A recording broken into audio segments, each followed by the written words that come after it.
Hello दोस्तों, नमस्कार। SM किसी चैनल में मैं आप सब लोगों का दिल से बहुत बहुत स्वागत करता हूं। फर्स्ट टाइम विजिट किया जरूर चैनल को सब्सक्राइब कर लेना। एक और दूसरा चैनल है फ्री स्टॉक मार्केट क्लासेस करके, इसको भी चाहो तो फॉलो कर सकते हो, सब्सक्राइब कर सकते हो। दोनों चैनल को फॉलो करके बेल आइकन को जरूर हिट करना एंड ऑल जरूर सिलेक्ट करके रख लेना। इस चैनल का लिंक ऊपर आई बटन पे या फिर नीचे डिस्क्रिप्शन में मिल जाएगा। आज के दिन की बात करें, जितने भी इंपॉर्टेंट वीडियोज है सबके लिंक नीचे डिस्क्रिप्शन में दिए हैं, चाहो तो उनको भी कवर कर सकते हो। तो चले दोस्तों, फिलहाल इस वीडियो को स्टार्ट कर लेते हैं। दोस्तों अभी हम लोग आ चुके हैं बिल्कुल हमारे नॉर्मल स्क्रीन के ऊपर। बहुत सारे स्टॉक्स, उनसे जुड़े इंपॉर्टेंट बातों को कवर करना है। सबसे पहले शुरुआत करेंगे अशोक लेलैंड के साथ। अशोक लेलैंड की अगर हम लोग बात करें, एक बहुत ही अच्छा खासा ऑर्डर इनको यहाँ पे मिल चुका है। नियर बाय अगर हम लोग यहाँ पे बात करें तो 500 बसेस का ऑर्डर इनको यहाँ पे मिला है। किनके ओर से? श्रीलंका के ओर से। आप यहाँ पे चेक भी कर सकते हो, क्या नीचे ये न्यूज़ अवेलेबल है? तो येस, आप चेक कर सकते हैं, यहाँ पे दिया हुआ है Ashok Leyland to supply 500 buses to the government of Sri Lanka. तो अच्छी बात है, अशोक लेलैंड को अलग अलग ऑर्डर्स आते रहते हैं। बांग्लादेश से भी ऑर्डर आता है, यूके से भी ऑर्डर आता है, तो ओवरऑल ऑर्डर आना इंपॉर्टेंट है। अशोक लेलैंड की बात करें तो अच्छा परफॉर्मेंस यहाँ पे दे रहा है। हेवी व्हीकल्स में देखा गया तो अशोक लेलैंड बहुत ही अच्छी कंपनी है, आप लॉन्ग टर्म के बारे में विचार कर सकते हो। नेक्स्ट बात करेंगे टाटा स्टील। टाटा स्टील की अगर हम लोग बात करें, नो डाउट कंपनी के मैनेजमेंट ने एक बहुत बड़ा बयान दिया है कि उन्होंने बताया कि Q2 तक जो परफॉर्मेंस चल रहा था, Q2 तक मतलब हम कह सकते हैं first half of this financial year 23। इसलिए Q1 एंड Q2 की बात करें, बहुत ही स्ट्रगलिंग था, बहुत ही ज़्यादा चैलेंजिंग था, क्योंकि कमोडिटीज़ के दाम्स की भी अगर हम लोग बात करें, बहुत ज़्यादा फ्लक्चुएशंस देखने को यहाँ पे मिल रहे थे। बट अभी आने वाले समय में थोड़ा बहुत ओके परफॉर्मेंस देखने को यहाँ पे मिल सकता है। हालांकि यूरोप की अगर हम लोग बात करें, वहाँ पे Q3 से रिलेटेड थोड़ा बहुत इश्यूज़ यहाँ पे हो सकते हैं, क्योंकि टाटा स्टील का प्लांट हम लोग को यूरोप में भी देखने को मिल जाता है। नेक्स्ट अगर हम लोग यहाँ पे बात करेंगे दोस्तों ITC के बारे में, पर टाटा स्टील से रिलेटेड जो लोग सवाल पूछते हैं कि सर क्या हम लोग इनमें इन्वेस्ट करें, देखिए मैं ऐसा तो सजेशन तो नहीं दे सकता, मतलब रिकमेंडेशन नहीं दे सकता, बट इतना सजेशन तो कह सकता हूं कि इन्वेस्टमेंट के हिसाब से मुझे अच्छा कंपनी नहीं लगता है। अगर आप चेक करोगे इसका मैक्सिमम चार्ट पैटर्न, तो ये देखिए इजीली समझ में आता है कि ये ट्रेडिंग वाली कंपनी है। यहाँ पे इन्वेस्टमेंट के लिए आपने, मतलब अगर आप नहीं जाओगे तो ठीक रहेगा। मैं तो पर्सनली इग्नोर करता हूँ, इतने सारे टाटा के अच्छे अच्छे स्टॉक्स है, वहाँ पे चले जाना। यहाँ पे ट्रेडिंग बहुत अच्छी होती है, यहाँ पे ट्रेडिंग के हिसाब से पैसा कमाया जा सकता है। लॉन्ग टर्म इन्वेस्टमेंट के हिसाब से मुझे वो इतना खास स्टॉक नहीं लगता है। ITC की बात करें तो ITC की भी खबर आप लोगों ने जरूर सुनी होगी, अगर नहीं पता है तो चलिए मैं आपको बता देता हूँ। तो आप देख सकते हैं ITC टू एक्वायर योगा बार, हम लोग को ये जो कंपनी है उसको उन्होंने फिलहाल तो मतलब एक्विजिशन कंप्लीट होते हुए देखने को यहाँ पे मिल चुका है, जिसका जो प्रेजेंस है वो हम लोग को जो न्यूट्रिशन हेल्थ फूड्स का जो स्पेस है वहाँ पे अभी ITC का हम लोग को और भी एक्सपांशन होते हुए देखने को यहाँ पे मिल रहा है। कंपनी यहाँ पे खरीदी जा चुकी है। तो कितना खरीदा है? पूरा 100% स्टेक उन्होंने खरीदा, पूरी कंपनी खरीदी, आप चाहो तो ऐसा भी यहाँ पे बोल सकते हैं। अभी ITC बहुत बड़ी कंपनी है, बहुत ज़्यादा पैसा भी है इनके पास, तो अच्छा खासा उन्हीं के डायरेक्शन में हम लोग को एक्विजिशन होते हुए देखने को यहाँ पे मिला है। ये भी FMCG वाली कंपनी, वो भी FMCG वाली कंपनी है। ये एक अच्छी बात है, चाहो तो आप इसको भी नोट करके रख सकते हो। देन बात करेंगे अदानी पावर से रिलेटेड। बहुत सारे सवाल आते रहते, सर अदानी पावर में क्या करें? देखिए अदानी के स्टॉक्स जितने भी है ना दोस्तों, उनमें बहुत ज़्यादा फ्लक्चुएशंस देखने को मिल जाते हैं। हालांकि अदानी पावर की बात करें, इसका भी पी बहुत हायर लेवल पे चल रहा था, बट अभी आप देख सकते हैं इसका पी कैसे कूल ऑफ हो गया। क्यों? क्योंकि बीच में कंपनी को एक बहुत बड़ा कॉन्ट्रैक्ट मिला था, बहुत बड़ा। मैंने खुद वीडियो भी बनाया था, अगर आप चाहो तो अदानी पावर SMKC करके रिजल्ट्स अगर आप चेक करोगे तो आपको शायद से वीडियो मिल सकता है। मैसिव रेवेन्यू कंपनी ने जनरेट किया था, इतना रेवेन्यू की इतना बड़ा प्रॉफिट था कि आप सोच नहीं सकते। और उसके बाद जो अदानी का आपको पता ही है कि रेवेन्यू बढ़ेगा तो प्रॉफिट बढ़ेगा, प्रॉफिट बढ़ेगा तो आपका जो EPS रहता है वो बढ़ेगा, एंड जैसे ही सारी चीज़ें बढ़ती है तो आपका पी रेशो कूल ऑफ हो जाता है। तो इसी के चलते अदानी पावर अभी हम लोग को शांत होते हुए देखने को मिला है। कंपनी खराब है क्या? तो कंपनी खराब नहीं है, मैं बहुत बार आपको बता चुका, अदानी का जमाना चल रहा है, बट इसका अर्थ ये नहीं कि रोज पैसा नोट छाप कर आपको दे करके। अगर है आपके पास, मैं अगर आपकी जगह पे होता, मैं लॉस बीस में तो इस कंपनी को बिल्कुल भी नहीं निकालता। नेक्स्ट अगर हम लोग बात करेंगे दोस्तों इन्फोसिस में आप लोगों को पता ही है, ऑलरेडी हम लोग को बायबैक अनाउंस होते हुए देखने को मिला है। हालांकि जो बायबैक है वो टेंडर रूट से होते हुए देखने को नहीं मिला था, हम लोग को ओपन रूट से देखने को यहाँ पे मिला था। इन्फोसिस की अगर हम लोग बात करें तो हाल ही के दिन, आज ही मतलब अगर हम लोग बात करें तो एक डेटा सामने आ चुका है कि इन्फोसिस ने कितने, लगभग 17 लाख से भी ज़्यादा के शेयर्स उन्होंने यहाँ पे खरीदे हैं। At what price? 1548.04। ये अमाउंट भी आप लोगों को यहाँ पे पता होना चाहिए। जो ओपन रूट वाला जो बायबैक रहता है, राइट, जब भी कंपनी को लगता है कि खरीदना चाहिए तो एक लिमिट सेट की होती है, तो उसके हिसाब से उनका बायबैक यहाँ पे चलता रहता है। एक इंपॉर्टेंट इन्फॉर्मेशन थी जो कि आप लोगों को जस्ट पता होनी चाहिए, जो कि फिलहाल के प्राइसिंग के आसपास ही इन्फोसिस ने अपने शेयर को यहाँ पे बायबैक किया है, तो ये एक फैक्टर आप लोगों को पता होना चाहिए। नेक्स्ट अगर हम लोग यहाँ पे बात करेंगे नेक्स्ट इंपॉर्टेंट न्यूज़ की ओर, जिसके चलते बहुत सारे लोग परेशान हो चुके हैं, जो कि मैं ऑलरेडी कवर कर चुका था, बट ठीक है, हर कोई मेरा चैनल देखता नहीं है, तो जिन्होंने नहीं देखा होगा वो परेशान होते होंगे।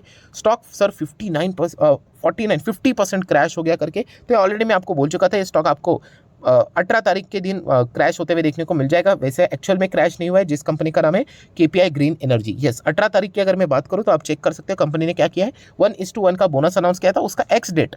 तो आप जब भी इस प्रकार का अगर आपको कभी भी 50%, 60%, 70% इससे गिरावट देखने को मिल जाती है, एक बार बॉम्बे स्टॉक एक्सचेंज के ऊपर या फिर नेशनल स्टॉक एक्सचेंज के ऊपर जाके कॉर्पोरेट एक्शन इस सेगमेंट को चेक करने का। एंड जिस दिन मतलब आज आप डर रहे थे ना, कौन सी तारीख है, 18 तारीख है ना, ये देखिए 18 तारीख पे क्या लिखा हुआ है, कोई ना कोई पर्पस लिखा होगा। तो यहाँ पे बताया कि कंपनी ने बोनस दिया 1:1। सो नो डाउट दोस्तों, जो लोग बिगनर है उनके लिए इतना थोड़ा डिटेल में बताना पड़ता है, तो कोई पैनिक करने की जरूरत नहीं है। सेकंड पॉइंट की अगर मैं बात करूँ, पैनिक वाला यही रहेगा कि अगर आपके पोर्टफोलियो में अगर ये केपीआई ग्रीन एनर्जी कंपनी है, तो डेफिनेटली वो पोर्टफोलियो में भी शेयर्स, बोनस वाले शेयर्स आने के लिए टाइम लगता है। आई नो आपका नेक्स्ट सवाल यही रहेगा, सर कितना टाइम। बिलीव मी दोस्तों, अभी तक ऐसा सेबी ने कोई गाइडलाइंस निकाला ही नहीं है कि कितने दिन के अंदर आपको शेयर्स मिलने चाहिए करके, जो कि मैं आपको कॉन्फिडेंटली बोल दूं। जैसे आप कोई शेयर खरीदते हो ना कि T+2 में आ जाता है, T+1 में आ जाता है, ऐसे रहते हैं ना, अभी T+1 के ऊपर काम चल रहा है। सो ऐसा कोई फिक्स डेट नहीं है कि T+ या फिर कितना दिन लगेगा, 15 दिन, 16 दिन। तो रफली अगर मैं ऑब्जर्वेशन रख दूँ तो देखा जाता है 15-20 दिन के अंदर अंदर आपको बोनस की जो शेयर्स है वो अकाउंट में क्रेडिट यहाँ पे हो जाते हैं। बट अगेन कहना चाहूँगा, ये कोई फिक्स रूल नहीं है, सेबी इसके ऊपर काम कर रहा है। बीच में मैंने वीडियो भी बनाया था, देख लेते हैं। ऑफिशियल अनाउंसमेंट अभी तक आया नहीं है। So KPI green energy fantastic company, बहुत ही ज़बरदस्त कंपनी, हाँ, बट इसमें रिस्क जो है वो बहुत ही अल्टीमेट है। केवल इनका एक ही प्लांट है जो गुजरात में देखने को मिलता है, वहाँ पर अगर कुछ गड़बड़ हुई तो कंपनी ऑलमोस्ट खत्म, ऐसा ही आप पकड़ कर चल सकते हो। तो कंपनी बुरी नहीं, कंपनी अच्छी, कंपनी को मल्टीपल ऑर्डर्स मिलते रहते हैं। हाल ही 6 मेगावाट से भी ज़्यादा का जो सोलर पावर से रिलेटेड बिक्री का ऑर्डर भी है, वो भी केपीआई ग्रीन एनर्जी को यहाँ पे मिला था। तो आज की गिरावट के चलते कोई डरने की जरूरत नहीं, वो कॉर्पोरेट एक्शन था जो कि आप लोगों को अभी पता चल चुका है। देन दोस्तों बात करेंगे जेट एयरवेज। यस दोस्तों, कंपनी की हालत खराब ही देखने को मिल रही, पता नहीं चलेगा दोस्तों ये कंपनी कब यहाँ पे रहेगी या नहीं रहेगी, इतनी खराब हालत यहाँ पे चल रही है। वैसे तो स्टॉक भी अगर देखा गया तो लगातार नीचे ही देखने को मिला था। शुरुआत इसकी हुई थी जब, मतलब बहुत समय पहले, तभी मैंने वीडियो भी बनाया था। देखा गया तो 2018-19 के आसपास की बात होगी कि इन्होंने सबसे पहले शुरुआत हुई थी कि इन्होंने अपने पायलट, सबसे इंपॉर्टेंट एसेट कौन सा होता है एक एयरक्राफ्ट के लिए, एयरक्राफ्ट मतलब एक एविएशन सेक्टर के लिए सबसे असेट होते हैं उनके पायलट्स। यस, अगर पायलट ही नहीं होंगे तो मतलब हवाई जहाज़ खरीद कर करोगे क्या आप, तो उनकी सैलरी उन्होंने रोक दी। मतलब आप अंदाज़ा लगा सकते हो कि एक इंडिकेशन मिला था, मैंने वीडियो भी बनाया है कि कौन सी कंपनी डूबेगी, उसमें से एक की इंडिकेशन है कि कंपनी के जो एम्प्लॉयज़ है उनकी सैलरी ना देना, कंपनी फाइनेंशियली बहुत ही बुरे दौर से जाने वाली है। कुछ कंपनियां कमबैक कर लेते हैं बट उसका रेशो बहुत कम होता है। एंड आज आप देख सकते हैं जेट एयरवेज, उसी के चलते 93% यहाँ पे क्रैश होते हुए देखने को मिला है। सो जेट एयरवेज की अगर हम लोग बात करें तो आज के दिन की जो खबर है वो उसी राह के ऊपर चलते हुए देखने को मिले कि 4 जेट एयरवेज के जो एयरक्राफ्ट है वो यहाँ पे हम लोग को अटैच करते हुए देखने को मिल रहा है। किस चीज़ के लिए, कि उन्होंने पेमेंट ही नहीं किया है, किसका, एम्प्लॉयज़ का, ग्रेचुइटी का।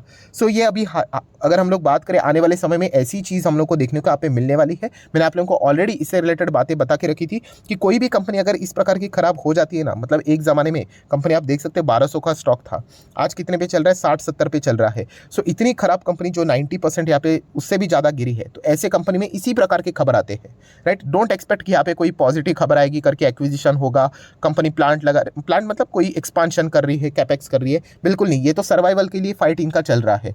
सो बहुत ज़्यादा डिस्प्यूट है, तो बस इसको स्टडी पर्पस के लिए फोकस में यहाँ पे रखना है। जेट एयरवेज की उड़ान तो बहुत ही ज़्यादा मुश्किल अभी तक यहाँ पे लग रही है, जिस प्रकार की खबरें सामने आ रही है उस हिसाब से। देन दोस्तों अगर हम लोग बात करेंगे पेटीएम से रिलेटेड 2 दिग्गज खबरें हम लोग को देखने को मिल रही है। उसमें से खबर नंबर 1 है, आप सभी लोगों को बताइए, पेटीएम के जो आप बोल सकते हैं जो हेड है विजय शेखर शर्मा जी की अगर मैं बात करूँ तो उनको पूछा गया, ऑब्वियसली अलीबाबा बहुत बड़ा नाम था, वो अभी हम लोग को 1,92,00,000 शेयर्स उन्होंने बेच दिए।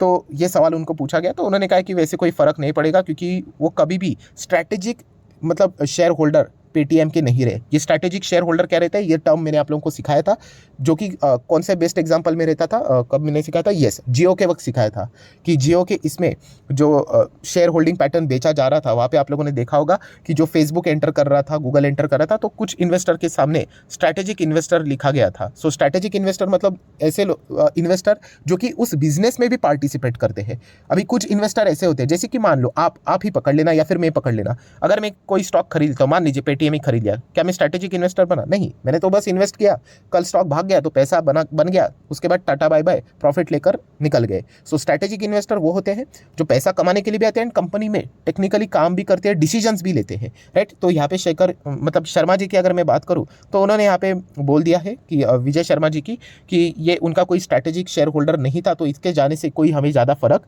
नहीं पड़ेगा करके। देन अगर हम लोग बात करें पेटीएम से रिलेटेड एक शॉकिंग न्यूज़ देखने को मिल रही है। देखिए दोस्तों, ये टारगेट मैं नहीं दे रहा हूँ, 1120 रुपये का टारगेट ये किसने दिया है? गोल्डमैन सैच ने इस टारगेट यहाँ पे दिया है।